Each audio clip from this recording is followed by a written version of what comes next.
Hey everyone, this is Chef, and welcome back to Commander Camp. In this video, we're going to talk about the defensive structures in World vs. World, with a focus on keeps and towers specifically. Defense in World vs. World has gone through a number of changes in the last 2 years, with patches changing the wall repair threshold, the function of emergency waypoints and other traps and activators, and the cost and effectiveness of siege weaponry. And as a result, much of the community consensus on how to defend effectively and successfully is no longer true. So in this video, we break down the elements of a successful structure defense, and the steps that you can take to protect your objectives as a commander. If there's a specific topic that you're interested in, this video uses timestamps, and you can navigate to the section that you're interested in. A successful structure defense requires 2 resources: supply and players. Having just one of these isn't enough, as a lack of supply makes it near impossible to maintain defensive siege and repair accumulated damage, while a lack of players makes it impossible to repel an attacking force that's made it inside. As a commander, your goals are to coordinate the defenders that you have available while spending your supply wisely, in order to preserve these resources for as long as possible. How you choose to do this depends on what objectives are being attacked, where those attackers are, and who those attackers are. To better think about this balance, we're going to talk about 2 phases of objective defense: delay and defeat. These aren't phases defined by the game. Instead, they're ways that you can strategize about the defense of an objective overall.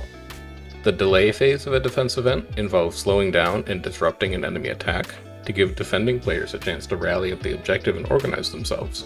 Spending supply is necessary to bolster your defenses, while the defeat phase involves fighting and defeating the attacking force.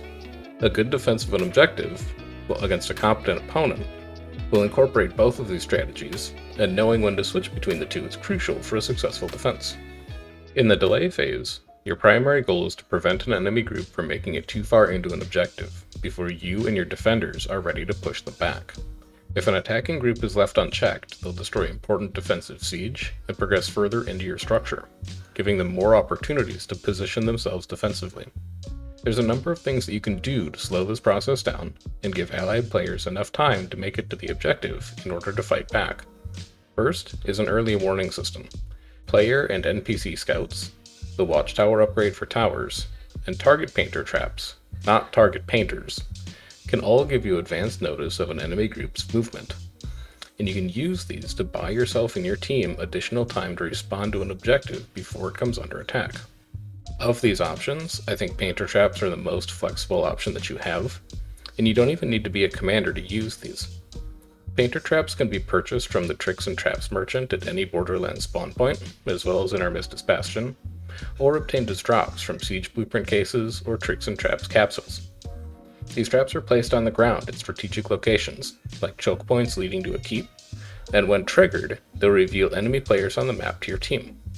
If your plans for commanding your World vs. World squad include defending high priority objectives, you may want to also ask in team chat or map chat if any players are willing to keep that objective scouted for you, patrolling it for any enemy activity. Scouting can be a pretty thankless activity, and so it's common courtesy to invite any scouts into your squad and give them shared participation for their contributions to keep their pips up.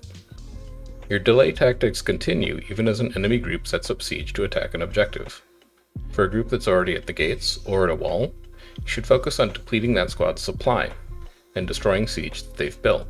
With no supply, an attacking group will either need to get more from nearby camps, or smash down a gate with their bare hands, both of which delay an incoming attack significantly. With appropriate masteries, the Burning Oil 1 skill and the Trebuchet 2 skill with a cow loaded both deplete the supply of players standing in their area of effect. These are the best 2 ways to drain the supply of attacking groups, limiting the amount of offensive siege that they can build. For destroying siege, the Siege Disruptor trick in combination with well-placed defensive trebuchets and catapults, fixed siege like mortars and cannons, or long-range player skills like Meteor Shower or Barrage are effective tools for quickly destroying siege that attacking players have already built. Each objective has its own best placement spots, both for attacking and defending siege, and an exhaustive review of every good spot is something that we may cover in a future video, but would take too much time to do here. In the meantime, talking to other experienced players, or looking at siege placement from enemy teams, is a good way to get familiar with what spots might be valuable.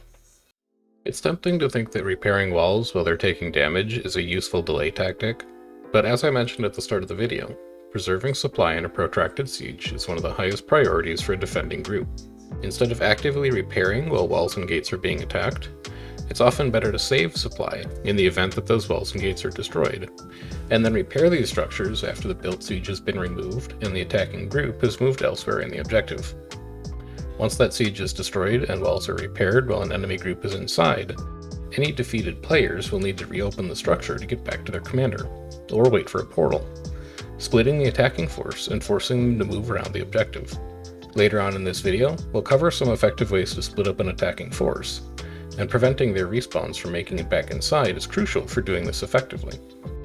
The last piece of the puzzle for delay tactics are your tactivators and structure upgrade slots in the objective itself. If you have the luxury of choosing these, the hardened gates and hardened siege improvements are your best options for the defense of a structure that you know will have allied players inside, as they give the best opportunity to delay an attacking force. For tactics, the choice between Siege Dampener and Emergency Waypoint comes down to the distance of the objective from your team's spawn. Objectives near that spawn point, such as your home keep and home towers on the Alpine borderlands, are better off with Siege Dampener because they can be replied to quickly from spawn, while more distant objectives like Bay and Hills have more to gain from an Emergency Waypoint since the travel time is further. If the attacking force is small or not well coordinated, sometimes delay tactics themselves are enough. But for a coordinated and organized group, you'll eventually need to fight head-to-head to save your objective. If you're a coordinated and organized group yourself, this isn't fundamentally different from winning a fight in open field. But for commanders trying to lead a disorganized group of players, your victory will be all about attrition. For these groups, defensive fights are a battle of isolating and defeating individual or small groups of players in the enemy squad, frequent movement and repositioning to break up an enemy player's stack, and the ability to quickly capitalize on positioning mistakes that enemy players, or the entire enemy group, might make. Beginning with isolating individual players to single target, all but the very best guilds will always have players who don't stay on stack. As a defending group, you want to try and identify these players and crowd control them, further separating them from their group. Hulls like Dragon Hunter's F1, Necromancer's Greatsword 5, or Mesmer's Focus 4 are all good opportunities, as are immobilization effects like Elementalist's Earth Staff 5, or Warrior's Longbow 3, or stuns like Necromancer's Pistol 4, or Engineer's Hammer 5. Separating and defeating players who don't stay on tag whittles down an attacking group's numbers, especially if they're unable to easily get back into the objective when walls and gates have been repaired. Sometimes, groups need a little bit of encouragement to get players to begin to stray from tag, and you can force an attacking group to reposition with high damage spikes, either from players or constructed siege. Elementalist's Fire Staff 5, Ranger's Longbow 5, or Guardian's High Burning application, for wheelbenders in particular, are all good ways to accomplish this with relative safety. You can also use arrow carts, or any mortars or cannons that the attacking group has left intact.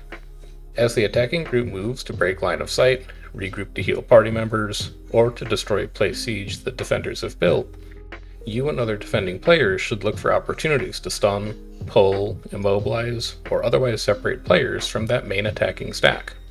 Some groups can also be slow to react to incoming damage, and you may want to tab through attacking players to check for important defensive boons like stability or resistance, or to check health, to know whether a group is particularly vulnerable to a focus spike of damage from any organized players that you have with you. Positioning is one of your most important skills as a commander, and during the defense of a structure is no different. Being a defender gives you two very important advantages. First, you can glide while an enemy group can't, and second, you can take portals that are built into the structure to move between outer and inner, while an enemy group needs to use destroyed walls or gates.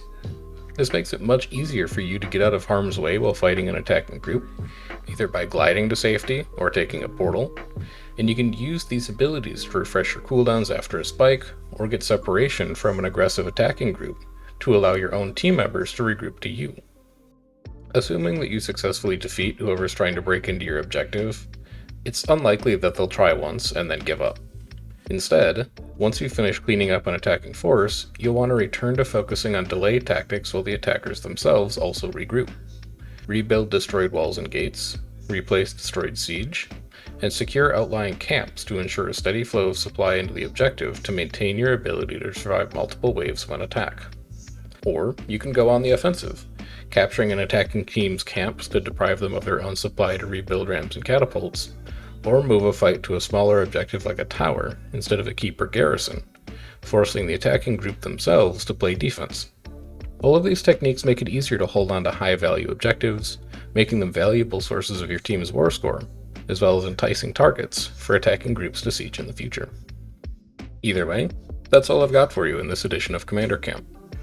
If you prefer a text-based guide to defense events, Meta Battle has an excellent write-up, and I've linked to that resource in the description. But I hope that these topics have been interesting, and given you some additional perspective and insight into successfully defending objectives, especially as ArenaNet continues to rebalance and tweak the mechanics involved with these events. As always, if there's something I've missed in this video that you think is important, you can let me know in the comments. And if you liked the video and want to see more like it, make sure you've subscribed to the channel. I also stream on Twitch every Tuesday, Wednesday, and Friday, and while I'm usually an attacker instead of a defender, it's a good space to chat in real time and ask any questions that you have there. But until then, I've been Chef, and enjoy the rest of your day.